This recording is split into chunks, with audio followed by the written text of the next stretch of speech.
J'ai pris le volant pendant une semaine de ce Jeep Compass plug-in hybride. J'ai pu charger à domicile, j'ai fait des petits trajets autour de chez moi, mais j'ai aussi fait des plus longs trajets avec une batterie qui s'est vidée assez rapidement. Je vais donc dans cette vidéo essayer de répondre à la question: est-ce économiquement pertinent de passer au plug-in hybride, ou bien est-ce que c'est mieux de rester sur de l'essence, du diesel, ou bien de passer directement à la voiture 100% électrique? C'était une de mes premières fois en plug-in hybride. Je vais donc pouvoir vous donner mon avis sur ce véhicule, sur le plug-in hybride en général, et puis on va passer au calcul aussi. Je vais vous donner des chiffres de consommation en essence, mais aussi en électricité. On le verra, c'est assez surprenant au niveau de la consommation en électricité. Et puis, bien voilà, je vais répondre à la question: est-ce pertinent de passer à la voiture plug-in hybride? J'espère que ça va vous plaire. N'oubliez pas le petit pouce en l'air. On va tout de suite commencer par les caractéristiques techniques de ce Jeep Compass plug-in hybride. Donc on a deux moteurs. Premièrement, un moteur essence 1,5 litre turbo qui développe 130 chevaux. Donc c'est un moteur pas très puissant quand même, il faut le reconnaître. Mais il est combiné à un moteur électrique de 60 chevaux. Donc au total, on a 190 chevaux. Donc c'est une voiture relativement puissante quand même. 190 chevaux, c'est pas mal. Alors ça n'a rien à voir avec des voitures 100% électriques, mais c'est un peu mieux que certaines voitures thermiques. On a le moteur électrique qui vient en aide au moteur thermique, surtout en ville ou bien lors de reprise, donc c'est pas mal, c'est mieux qu'une voiture thermique classique de 190 chevaux par exemple, à mon avis. Par contre, dès qu'on accélère un petit peu trop, eh bien là le moteur thermique il va s'emballer, il va monter dans les tours, ça va donner certaines vibrations qui sont pas vraiment très agréables. On préfère rouler en mode 100% électrique avec ce Jeep Compass, il faut être honnête, hein. Moi je préfère rouler en silence par exemple, avec un couple qui est disponible de suite et puis une voiture qui est je dirais assez fluide dans la conduite. Si on est vraiment très sobre, hein, sur la pédale de droite, il faut vraiment y aller très mollo, sinon le moteur thermique s'emballe et puis là, bon, bah voilà, on a des vibrations, on a du bruit, etc. Par contre, le moteur électrique, il n'est pas énormément puissant, hein, 60 chevaux. Donc au niveau des reprises, par exemple de 50 à 80, je vous mets en incrustation là, quand on met le pied dedans, quand on est en mode 100% électrique, ça n'avance pas beaucoup. Donc au niveau de l'agrément de conduite, c'est pas mal, c'est mieux qu'une voiture essence, j'ai envie de dire, ou qu'une voiture diesel, parce qu'on a justement ce couple, on a un peu plus de couple quand même, on a une voiture qui est plus silencieuse, surtout en ville. Par contre, ça n'a rien à voir au niveau de l'agrément de conduite avec une voiture 100% électrique. Ici, sur ce Jeep Compass, c'est un petit peu différent au niveau de l'agrément de conduite, le centre de gravité est un peu plus haut, on a une voiture pas très dynamique quand même. Alors certes, elle est très confortable, elle a un look que j'adore, mais par contre, au niveau de l'agrément de conduite, c'est pas droit ça. Au niveau de la taille de batterie, on a une batterie de 11,4 kWh. Donc ce n'est pas une batterie énormément grande, mais ça suffit pour parcourir jusqu'à 47 km selon la norme WLTP en mode 100% électrique. Dans la pratique, qu'est-ce que ça donne? Bon, alors cette semaine, il faisait un petit peu froid, donc j'imagine que la consommation électrique était plus élevée qu'en été. C'est logique, hein, comme sur les voitures 100% électriques. Bon là, j'ai réussi à faire environ 30 km environ en mode 100% électrique. Et puis dans mes trajets du quotidien, moi j'ai un peu d'autoroute quand même. Donc là, quand on prend l'autoroute, quand il fait froid le matin, le moteur électrique ne veut pas fonctionner. En fait, il y a le moteur thermique qui rentre directement en compte. Donc ça, c'est un petit peu dommage. On a envie de rouler en mode 100% électrique, mais la voiture n'est pas assez puissante, surtout quand il fait froid, j'imagine. Je pense que c'est à cause du froid. Donc le moteur électrique rentre tout de suite en compte. Donc sur un trajet de 32 km aller-retour avec environ 10 km d'autoroute à l'aller, 10 km d'autoroute au retour, c'est un trajet du quotidien que je fais très souvent avec toutes les voitures que j'essaye. J'ai eu une consommation moyenne de 2,7 litres au 100, plus j'ai vidé 75% de la batterie. Donc 75% de la batterie de 11,4 kWh, ça fait 8 kWh de consommé, plus 1 litre environ d'essence sur le trajet de 32 km. Si je prends en comparaison une voiture électrique sur ce même type de trajet, j'ai une consommation moyenne d'environ 15 à 22 kWh au 100 km. Donc sur ce trajet de 32 km, j'utilise environ 6 ou 7 kWh d'énergie. Et puis pas du tout d'essence, logiquement sur une voiture 100% électrique. Là, avec ce Jeep Compass, j'ai utilisé 8 kWh, donc plus d'énergie qu'une voiture 100% électrique, plus j'ai consommé 2,7 litres d'essence au 100 km, donc 1 litre d'essence sur ce type de trajet. Donc on le voit sur les trajets du quotidien, quand il fait un peu froid, quand on a un peu d'autoroute à faire, ça fait économiquement très peu de sens parce qu'on va consommer plus d'énergie qu'une voiture 100% électrique, plus on va consommer encore de l'essence. Donc économiquement, ça ne fait pas beaucoup de sens. À ce niveau-là, au niveau de l'agrément de conduite non plus, hein, pour être honnête, c'est quand même plus agréable de rouler en voiture 100% électrique sur un type de trajet comme ça. Donc pour les trajets avec de l'autoroute, ça ne vaut pas la peine, à mon avis, pour les petits trajets comme ça du quotidien. Ensuite, pour les trajets en ville exclusivement, c'est pas mal. On a une voiture en mode 100% électrique qui peut parcourir 30-40 km à peu près, suivant les saisons.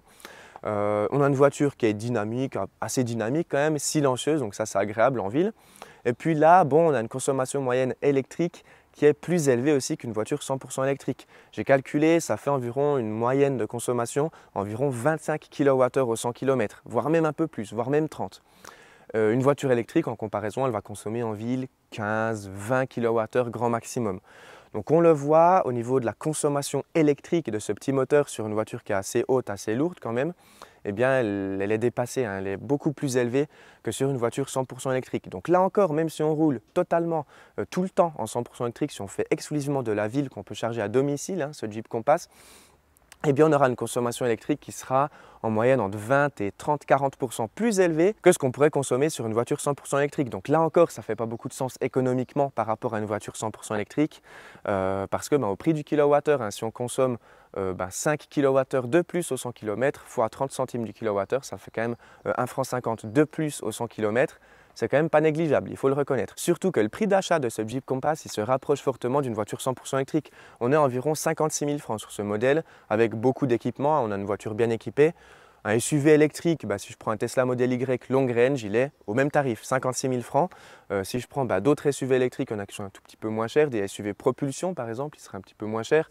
Le Model Y, il est 45 000. Donc on le voit, au niveau du tarif, on n'est pas extrêmement bien positionné. Idem par rapport à un Jeep Compass essence classique, le plug-in hybride, il sera quand même bien plus élevé à l'achat. Et puis on va faire quelques économies quand même parce qu'on va consommer un petit peu moins d'essence. Je vais en parler maintenant sur la consommation d'essence moyenne que j'ai eue pendant cette semaine au volant de ce Jeep Compass plug-in hybride. Je me suis pris ma petite fiche, hein, j'ai noté les consommations que j'ai eues parce que j'ai fait deux plus longs trajets avec ce Jeep Compass plug-in hybride. Premièrement, j'ai fait un trajet de 127 km pour ramener la voiture depuis le centre presse de Jeep jusqu'à chez moi. 127 km, je suis parti avec 100% de batterie et puis je suis arrivé à la maison avec 0% de batterie.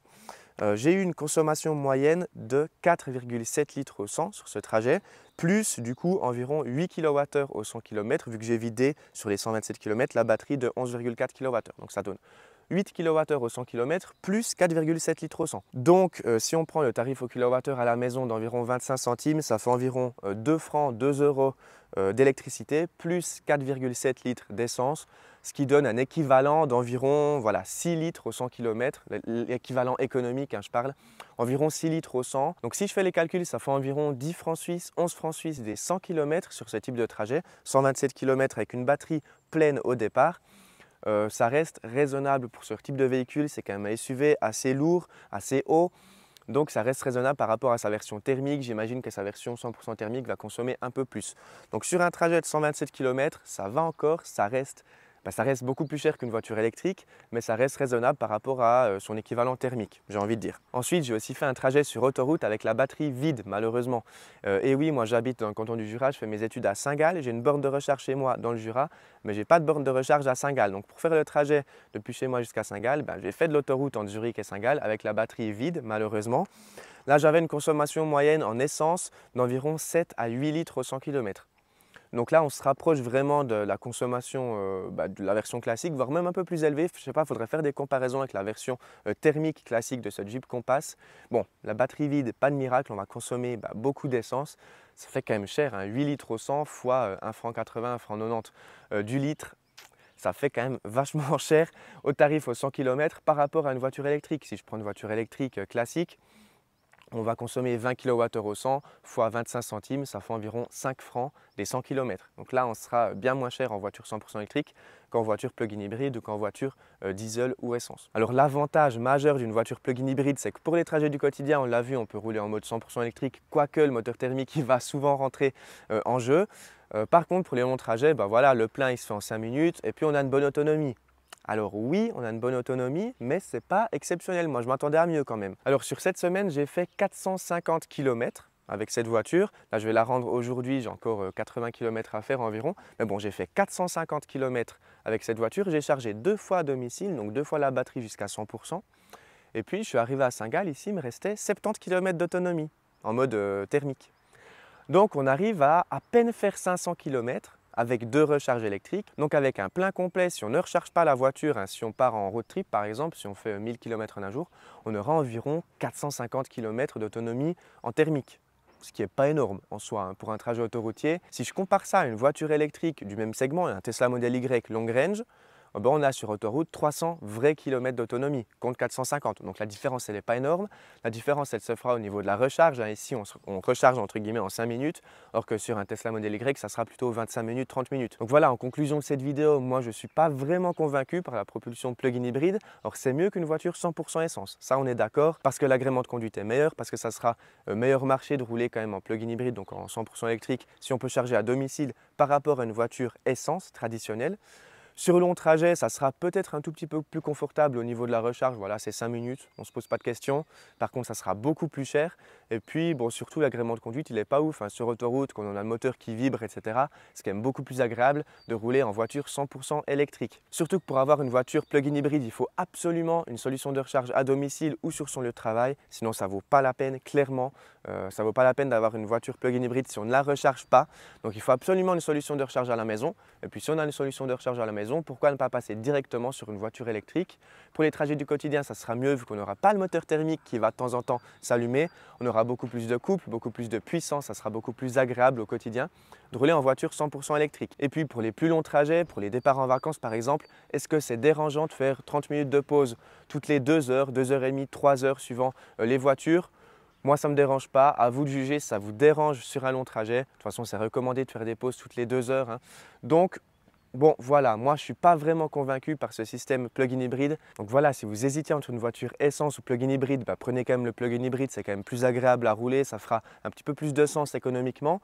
Après, à faire les calculs avec le prix d'achat de la voiture, mais bon, c'est quand même plus agréable de rouler en plug-in hybride qu'en essence. Par contre, moi je suis convaincu que l'électromobilité fait du sens, que la voiture 100% électrique a de l'avenir. Ça ne me dérange pas moi de faire des pauses sur les longs trajets. Donc si vous pouvez, si vous n'avez pas des besoins ultra spécifiques sur les longs trajets, la voiture électrique sera quand même plus adaptée, j'ai envie de dire, et puis économiquement plus fiable. Donc voilà, j'espère que ce petit retour d'expérience en voiture plug-in hybride vous a plu. Je vais essayer d'être le plus honnête possible. Sur cette semaine, j'ai essayé de vous donner les consommations exactes. J'ai fait des petits calculs sur ma petite fiche ici. Désolé pour les coqs, les poules là, qui s'enjaillent. Donc voilà, j'espère de tout cœur que cette vidéo vous a plu, mon petit retour d'expérience. N'hésitez pas à me poser des questions en commentaire si vous en avez. Et puis n'hésitez pas à lire la description de cette vidéo pour quelques bons plans. Moi je vous dis à très bientôt au volant d'une voiture 100% électrique. J'ai bientôt la Fiat 500 électrique en essai. Donc ça je me réjouis vraiment, je vais la chercher aujourd'hui. Je vais faire le switch de voiture en C2. Merci beaucoup à vous d'avoir regardé cette vidéo. À très bientôt. Ciao tout le monde.